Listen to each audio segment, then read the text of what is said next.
दुनिया कहानी किस्सों के, हाँ दिन है हमारे हिस्सों के।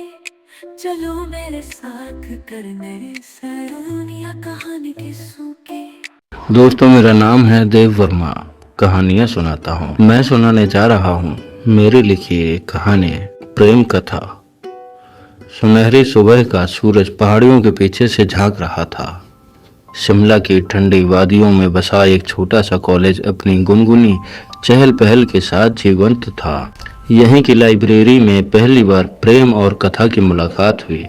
प्रेम एक सीधा साधा लेकिन बेहद संवेदनशील लड़का था जो हमेशा किताबों की दुनिया में खोया रहता था।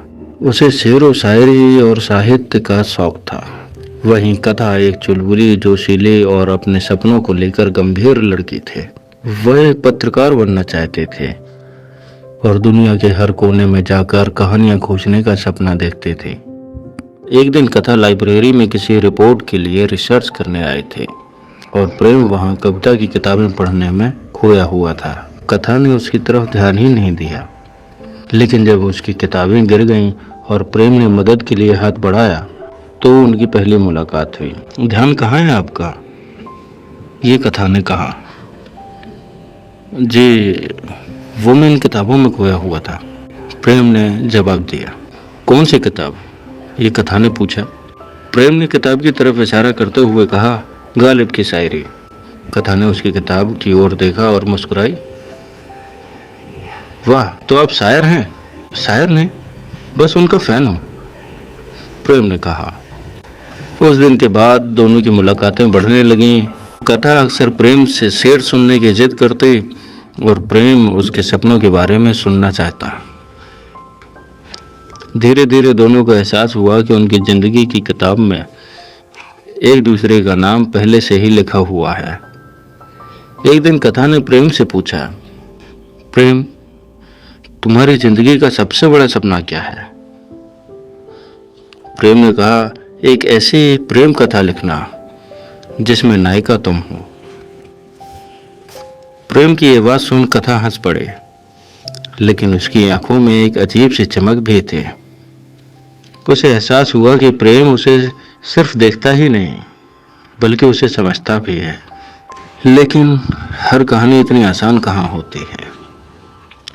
यहाँ प्रेम के घर वाले चाहते थे कि वह अपने पिता के बिजनेस में हाथ बटाए, जबकि कथा के परिवार ने उसकी शादी की तैयारियां शुरू कर दी थी। दोनों के सपने और जिम्मेदारियां रास्ते की दीवार बन रहे थे।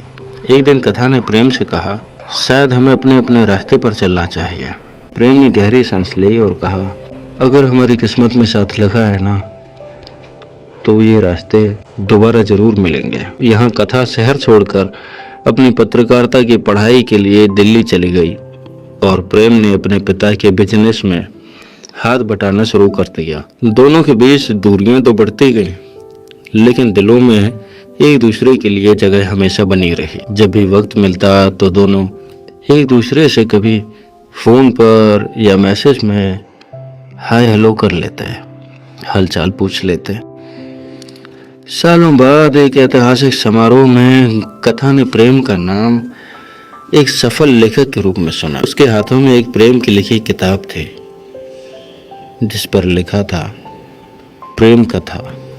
कथा ने उस किताब को पढ़ा और उसे समझ आ गया कि प्रेम ने अपनी कहानी में उनका प्यार अमर कर दिया था।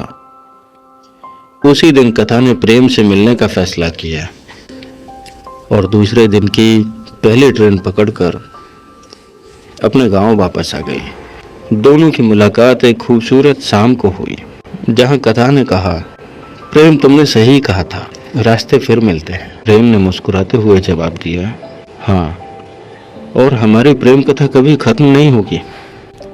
उस दिन के बाद दोनों का प्यार अपने सपनों के साथ चल पड़ा और उनकी प्रेम कहानी हमेशा हमेशा के लिए एक यादगार बन गई। बस इतनी सी थी ये कहानी।